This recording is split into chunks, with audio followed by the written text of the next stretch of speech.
नमस्कार दोस्तों, स्वागत है आपका अपने चैनल CW यूनिवर्सिटी में। दोस्तों हमने 2 लेक्चर बनाया IKS पेपर का कोल्हान यूनिवर्सिटी का। आज ये थर्ड लेक्चर है। कोशिश करेंगे इसमें 2 यूनिट को एक साथ कर देने का, क्योंकि लेक्चर छोटा छोटा हो जाता है तो 2 यूनिट एक साथ हम लोग कोशिश करते हैं अगर छोटा होगा तो।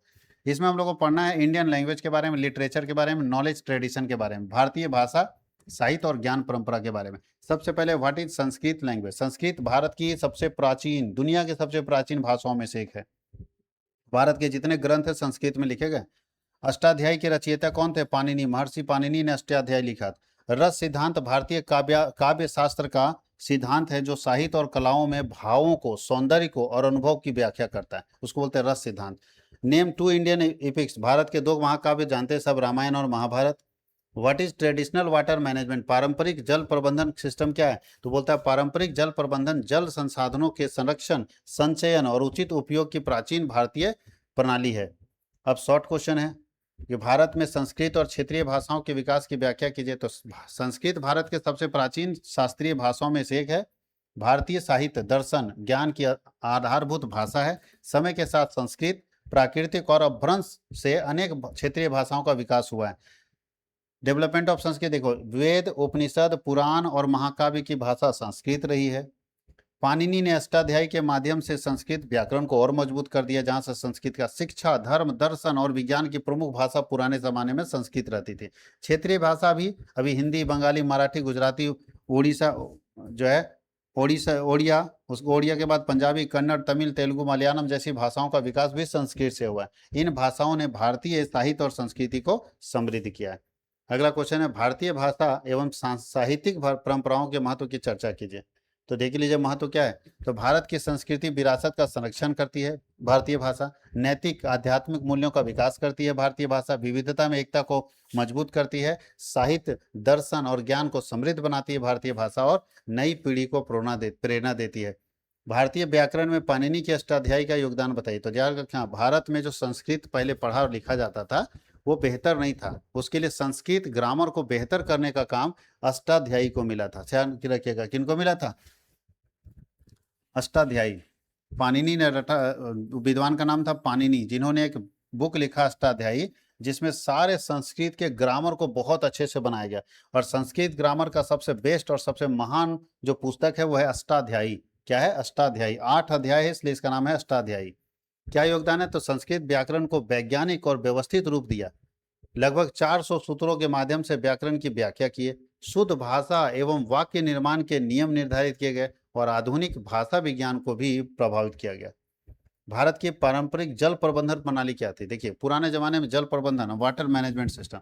तो पारंपरिक जल प्रबंधन से आशय जल के संरक्षण, संचयन एवं उचित उपयोग की प्राचीन भारतीय प्रणाली। तो देखिएगा, पुराने जमाने में लोग जल प्रबंधन के क्या करते थे? बावड़ी बनाते थे, तालाब पोखर बनाते थे, जोहड़ बनाते थे, नहर बनाते थे, सिंचाई की व्यवस्था और वर्षा का जो जल होता था उसको संरक्षित करने की व्यवस्था करते थे।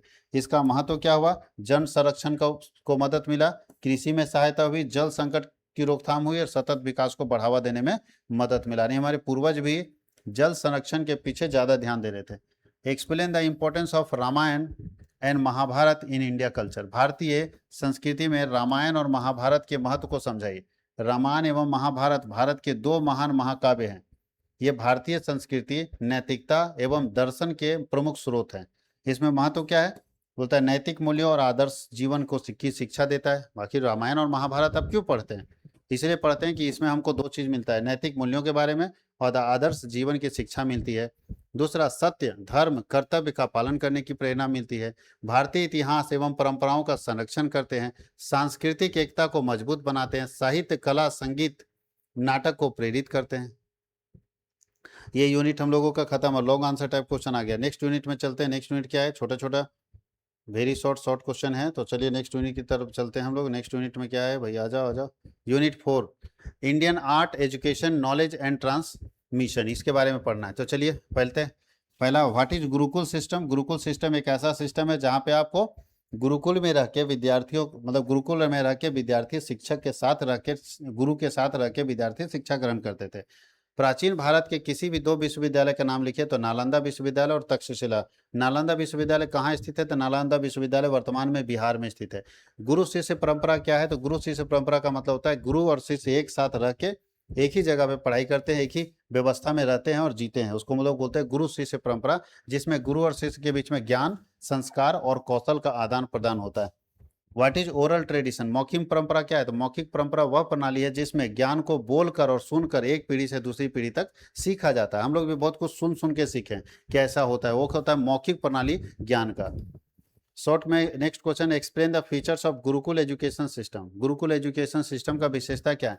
तो गुरुकुल एजुकेशन बोलता है नालंदा, तक्षशिला, विक्रमशिला, वल्लभी जैसे प्राचीन भारतीय विश्वविद्यालय ने विश्व प्रसिद्ध उच्च शिक्षा केंद्र थे। इन विश्वविद्यालय ने शिक्षा, अनुसंधान, भारतीय ज्ञान के प्रसार में महत्वपूर्ण भूमिका निभाई। कॉन्ट्रीब्यूशन ऑफ एंसेंट यूनिवर्सिटी, प्राचीन विश्वविद्यालय का क्या योगदान है? तो उच्च शिक्षा का केंद्र रहा है, अनुसंधान को बढ़ावा मिला है इन सब यूनिवर्सिटी से। इंटरनेशनल रेपुटेशन, अंतर्राष्ट्रीय प्रतिष्ठा बढ़ी है, क्योंकि चीन से लोग आते थे पढ़ने, तिब्बत से आते थे, कोरिया से, श्रीलंका से और भी देश से विद्यार्थी यहाँ पढ़ने आते थे। ज्ञान का संरक्षण हुआ है और उसके साथ भारतीय ज्ञान प्रणाली का विकास हुआ है। भारत के प्राचीन विश्वविद्यालय के योगदान की चर्चा कीजिए। क्या हुआ है? तो अभी तो हम लोग पढ़ चुके हैं। प्राचीन विश्वविद्यालय जो थे, नालंदा हो, तक्षशिला हो, वही सब यूनिवर्सिटी क्या किया? तो ये यूनिवर्सिटी सेंटर था हायर एजुकेशन का। दुनिया भर के लोग यहाँ पे पढ़ने आते थे हायर एजुकेशन के लिए। इन यूनिवर्सिटी में वेद, दर्शन, आयुर्वेद, गणित, खगोल विज्ञान, व्याकरण, विधि और राजनीतिक विज्ञान जैसे विषयों की अच्छी शिक्षा दी जाती थी। अनुसंधान को बढ़ावा मिलता था। इन विद्यालयों ने शोध, वाद विवाद, विचार विमर्श और नए ज्ञान के विकास को प्रोत्साहित किया। अंतर्राष्ट्रीय शिक्षा केंद्र, चीन, तिब्बत, कोरिया, श्रीलंका, दक्षिण पूर्व एशिया से लगभग विद्यार्थी यहाँ पढ़ने आते थे। ज्ञान का संरक्षण, इन विश्वविद्यालयों ने प्राचीन ग्रंथों, विशाल पुस्तकालय और पांडुलिपियों के संरक्षण को संरक्षित किया और अपने ज्ञान से आने वाली पीढ़ियों को तक ये सुरक्षित पहुंचाया।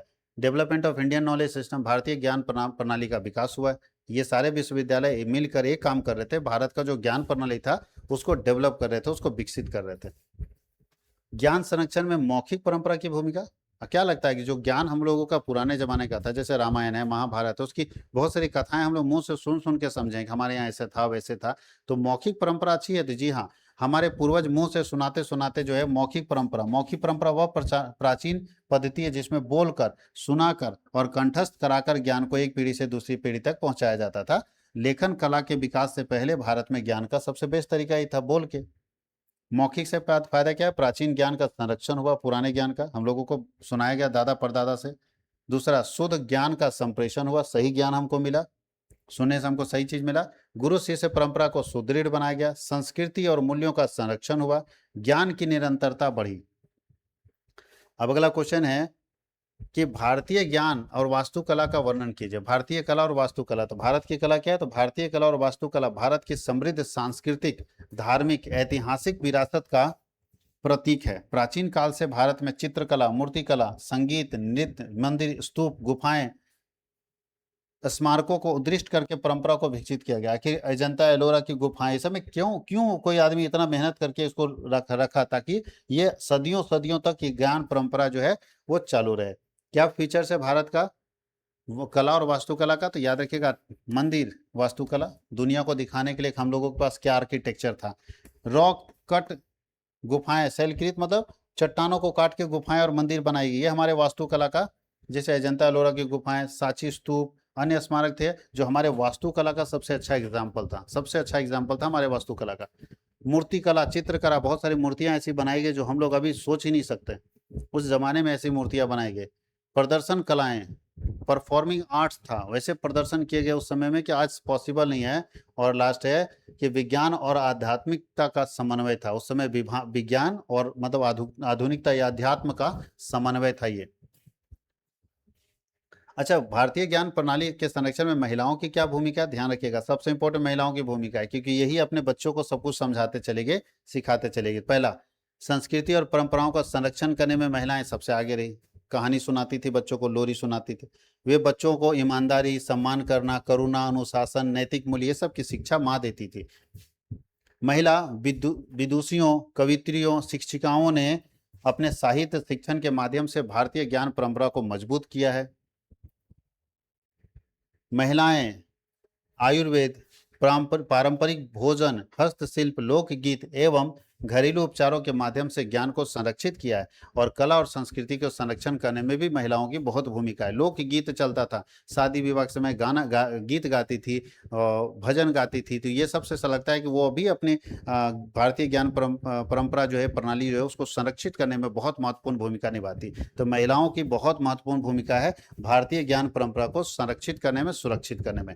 तो ये अब यहाँ से लॉन्ग आंसर टाइप क्वेश्चन आ गया। तो ये हम लोगों का 2 यूनिट का क्वेश्चन आंसर हम लोग यहाँ पे कर लिए हैं। 2 यूनिट, ये थर्ड लेक्चर है आपका। अब अगर बचा होगा तो फोर्थ जाएगा, नहीं बचा होगा तो यहाँ तक ही हम लोग कंप्लीट कर लेंगे।